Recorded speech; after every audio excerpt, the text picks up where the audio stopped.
গরুর মাংস রান্না করব, এর জন্য আমি সবকিছু গুছিয়ে নিয়েছি। তো প্রথমে আমি হাফ কাপ পরিমাণ সয়াবিন তেল দিয়ে নিয়েছি আর দিয়েছি হাফ কাপ পরিমাণ পেঁয়াজ।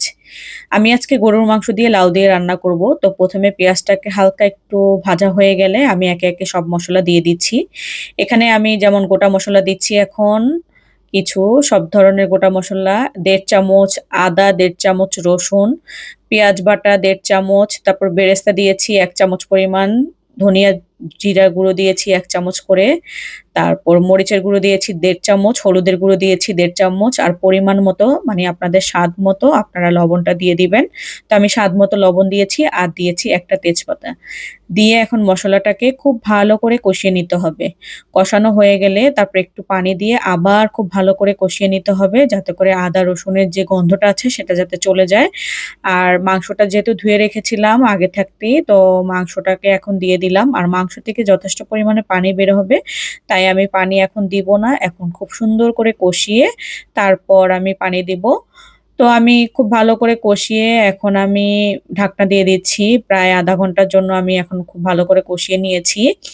কষানো হয়ে গেলে এখন আমি দিয়ে দিচ্ছি লাউ। আজকে আলু দিব না, শুধু লাউ দিব। আর লাউর পরিমাণটা আমি একটু বেশি করে নিয়েছি, যেহেতু আমার বাচ্চারা খেতে পছন্দ করে লাউটা। তো শীতের সিজনে আপনারা লাউ দিয়ে গরুর মাংস দিয়ে রান্না করে খেয়ে দেখতে পারেন। আর শীতের সিজনে আমি দেখেছি লাউটা খেতে খুব ভালো লাগে অন্যান্য সিজনের চাইতে। আর শীতকাল মানেই হচ্ছে সবজি। আমি এখন চেষ্টা করি আরকি সবজিগুলো খাওয়ার জন্য। তো লাউ দিয়ে স্পেশালি মানে মাংস, গরুর মাংস দিয়ে সবচাইতে বেশি মজা হয়।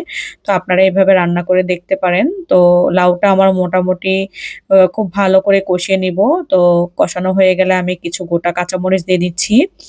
তো লাউটাকে নেড়ে-চেড়ে দিচ্ছি। আর লাউ থেকে তো যথেষ্ট পরিমাণ পানি বের হয়। প্রায় 50% লাউ সিদ্ধ হয়ে যাওয়ার পর আমি খুব ভালো করে দেখতেই পাচ্ছেন কষানো হয়ে গেছে। তারপর আমি একটু পানি দিয়ে দিয়েছি পরিমাণ মতো। পানি দিয়ে আবার ঢাকনা দিয়ে লাউটা সিদ্ধ হয়ে গেছে, মাংসটাও সিদ্ধ হয়ে গেছে। আমার রান্নাটা কমপ্লিট হয়ে গেল। তো আশা করি আপনাদের কাছে ভালো লেগেছে আজকের রান্নাটা। এই ছিল আজকের ভিডিও। আল্লাহ হাফেজ।